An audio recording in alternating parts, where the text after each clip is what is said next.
Daniel Laverde nos trae Alimento del Cielo.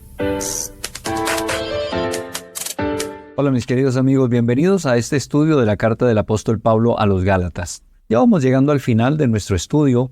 Esta semana concluimos y espero que haya sido de muchísima bendición para ustedes. Quiero pedirles que en la medida que hayan sido bendecidos, me escriban o me envíen una nota de voz diciéndome en qué manera este estudio de la carta a los Gálatas te ha bendecido. ¿Qué has aprendido? ¿Qué cosas puedes resaltar de las enseñanzas del apóstol Pablo a la iglesia de Galacia? Ayer decíamos que nuestra vida es una constante lucha, porque el deseo de la carne es contra el espíritu y el espíritu contra la carne, y estos se oponen entre sí. Gálatas capítulo 5, versículo 24 nos dice: pues los que son de Cristo Jesús han crucificado la carne con sus pasiones y deseos. Cristiano, debes crucificar la carne durante tu constante lucha contra el pecado. ¿Qué significa esto? La crucifixión es una muerte rápida o lenta. Cuando Pablo dice que hemos crucificado la carne, quiere decir que la carne está muriendo, no que ya está muerta. Martín Lutero dijo: el pueblo de Cristo clava su carne en la cruz, de modo que aunque la carne está aún viva, no puede realizar lo que quiere hacer por cuanto está atada de pies y manos y clavada en la cruz. Con esto no estamos hablando de automutilación. Más bien estamos hablando de una política de cero tolerancia que no da tregua. Debe ser implacable con las obras de la carne. Crucifícalas. Por supuesto, tu carne no lo aceptará. Estará pateando y gritando todo el camino hasta la cruz. Y aun cuando la carne esté en la cruz, te estará tentando a gritos y asegurando que tiene dominio sobre ti. Es sorprendente la cantidad de cristianos que están convencidos de que no pueden lidiar con su propia carne, pero cuando dices que no puedes crucificar la carne, estás afirmando que no crees en el Evangelio. Si eres cristiano, el Espíritu de Dios vive en ti, lo que significa que tienes la capacidad de crucificar la carne. La manera en que puedes reconocer a los verdaderos cristianos es porque son aquellos que están crucificando la carne. ¿En qué áreas necesitas una política de cero tolerancia? ¿Por cuál necesitas empezar a crucificar o darle una muerte lenta a tu carne? Ahora hablemos un poco del fruto del Espíritu. Gálatas 5:22 nos dice: pero el fruto del Espíritu es amor, gozo, paz, paciencia, benignidad, bondad, fidelidad, mansedumbre, dominio propio.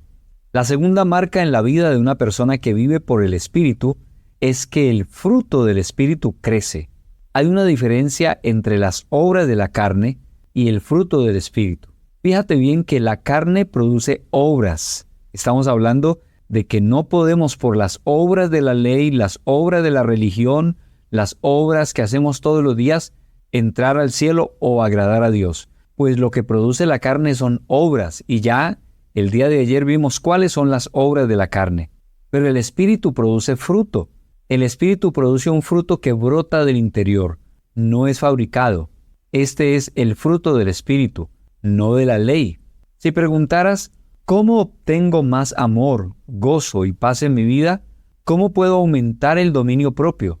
La respuesta no es por la ley, sino por el Espíritu. Supongamos que tienes en tu patio un manzano, pero no te gustan las manzanas, te gustan las peras. Hay dos maneras de obtener peras. La primera es arrancar todas las manzanas del árbol y comprar algunas peras para luego pegarlas a las ramas con cinta adhesiva. La segunda es sembrar un árbol de peras en tu jardín. Esta es la diferencia entre la ley y el Espíritu. La ley no puede producir frutos. La ley solamente produce obras. Este es el problema de enfocarse en vivir una vida cristiana que se limite a estar bajo alguna autoridad, alguien a quien acudir para rendir cuentas.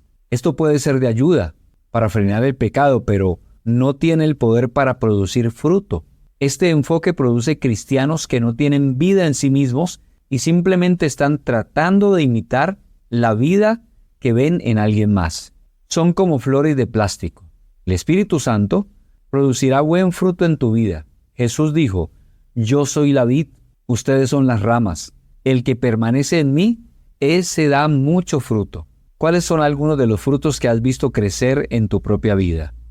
Definitivamente lo que necesitamos no son las obras. Recuerda que las obras de la ley producen eso, obras, y la carne produce obras, y las obras de la carne traen muerte, pero el fruto del Espíritu produce vida. Jesucristo dijo, por su fruto los conoceréis, no por sus obras los conoceréis. Acompáñame y damos gracias al Señor.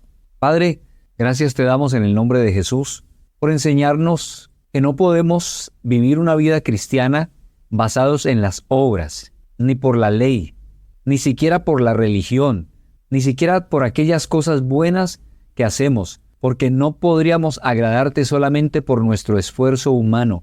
Gracias por haber puesto tu Espíritu en nosotros desde el día que entregamos nuestra vida a Cristo, desde el día que nos rendimos para que el Señor Jesucristo haga su obra en nosotros.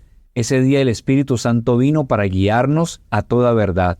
Gracias por poner fruto en nuestra vida, por hacer que de manera natural se produzca ese fruto de amor, de benignidad, de paciencia y todo lo que es el fruto del Espíritu en nuestra vida. Te bendecimos por ayudarnos cada día a vivir en el Espíritu y a abandonar las obras de la carne. En el nombre de Jesús te pedimos, ayúdanos a vivir crucificando la carne todos los días, porque tu palabra dice que los que son de Cristo han crucificado la carne con sus pasiones y deseos. Te bendecimos en el nombre de Jesús. Amén. Dios te bendiga. Recuerda que tenemos que crucificar la carne y dejar que el fruto del Espíritu abunde en nuestra vida. Bendiciones. No olvides compartir este mensaje con tus contactos y seguirnos en las redes sociales. Nuestra página en Facebook es Alimento del Cielo. En YouTube, busca Daniel Laverde Oficial.